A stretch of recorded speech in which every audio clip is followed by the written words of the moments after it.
Est-ce que vous avez déjà essayé de ranger vos documents au fur et à mesure pour être sûr qu'il n'y ait pas de piles qui s'accumulent? Ou encore de réussir à vider au fur et à mesure votre boîte de courriel? Est-ce que vous avez déjà pris la décision de vous faire votre mise en forme 3 fois par semaine ou de manger toutes vos portions de fruits et légumes? Ou encore de boire votre fameux 2 litres d'eau par jour? Laissez-moi deviner ce qui s'est passé. Je vais sortir ma boule de cristal. Alors, je vous vois la première semaine, enthousiaste, motivé, vous avez le vent dans les voiles, vous êtes prêt à tout mettre en branle et vous partez avec cet élan-là. Et évidemment, les premières semaines, 2 premières semaines en tout cas, se passent assez bien. Vous avez vraiment l'impression, cette fois-ci, je vais être capable à le tenir pour de bon. Et puis là, on arrive à la 3e semaine après la prise de votre résolution, puis il se passe quelque chose. Bon, disons, un échéancier au travail qui survient à l'improviste, puis là, vous êtes surchargé tout d'un coup, le stress augmente. Ou encore un enfant qui a attrapé la grippe et puis qui dort mal la nuit, nécessairement, vous ne faites pas vos nuits, vous non plus. Ou le pire de tout, vous êtes complètement déprimé parce que les Canadiens viennent perdre 3 matchs en file. Et là, évidemment, c'est la rechute et vous retournez à votre ancien comportement, l'ancienne habitude que vous essayez de changer ou la non-habitude puisque vous essayez d'en adopter une nouvelle.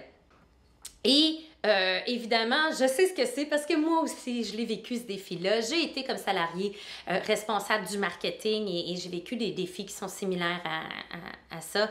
Et j'ai été d'un autre côté entrepreneur, en fait, quand je suis devenue auteure, consultante, organisatrice professionnelle, formatrice, coach. Je dirais que je suis une pieuvre, hein? C'est toutes différentes facettes d'une même carrière.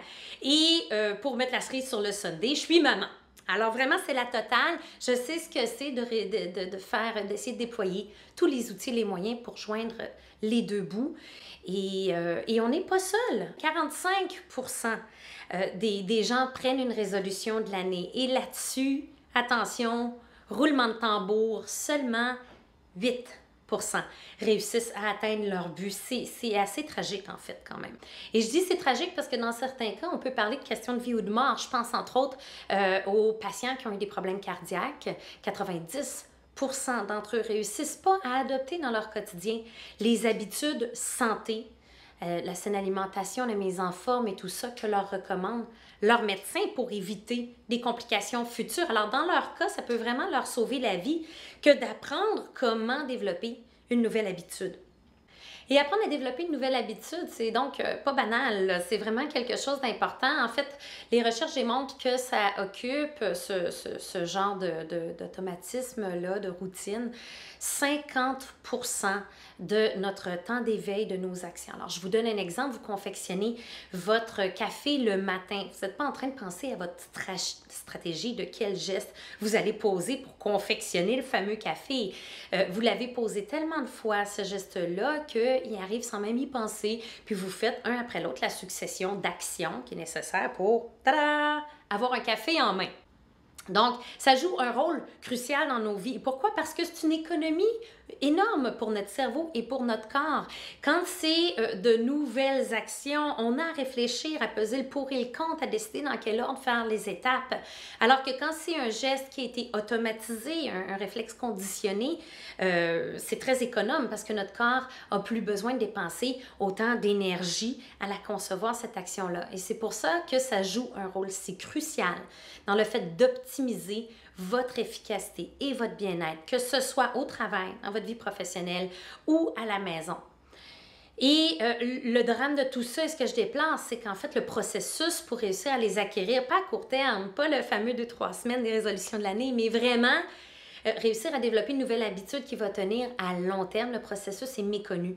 Et ça fait que la majorité d'entre nous sabotons nos beaux efforts, notre motivation, notre engagement. On le sabote parce qu'on ne sait pas vraiment l'art de développer nos habitudes et la façon dont on doit s'y prendre. Alors, je vous en prie, c'est un cri du cœur que je vous fais. Ne mettez pas le pied dans ce piège-là, s'il vous plaît. Faites-vous le cadeau d'en apprendre plus et offrez-vous à vous-même et offrez à vos employés cet apprentissage-là. Présentez dans votre organisation la conférence, la formation, l'art de tenir vos résolutions santé et efficacité. C'est un programme que je vous propose en 4 étapes pour développer des nouvelles habitudes qui vont cette fois être capables de maintenir la route à long terme. Alors, que ce soit que vous souhaitiez d'être plus ponctuel ou d'être moins stressé, de réussir à mieux vous alimenter, à vous mettre en forme, à développer un talent dans toutes sortes de circonstances comme ça, c'est pertinent pour vous. Donc, réservez tout de suite mes disponibilités pour votre prochain événement corporatif. Et si vous voulez une présentation qui est à la fois aussi dynamique qu'inspirante, qu'instructive et utile, en fait, vous êtes au bon endroit parce que je suis la référence à contacter quand vous en avez assez des je devrais puis que vous êtes prêt à passer au je le fais.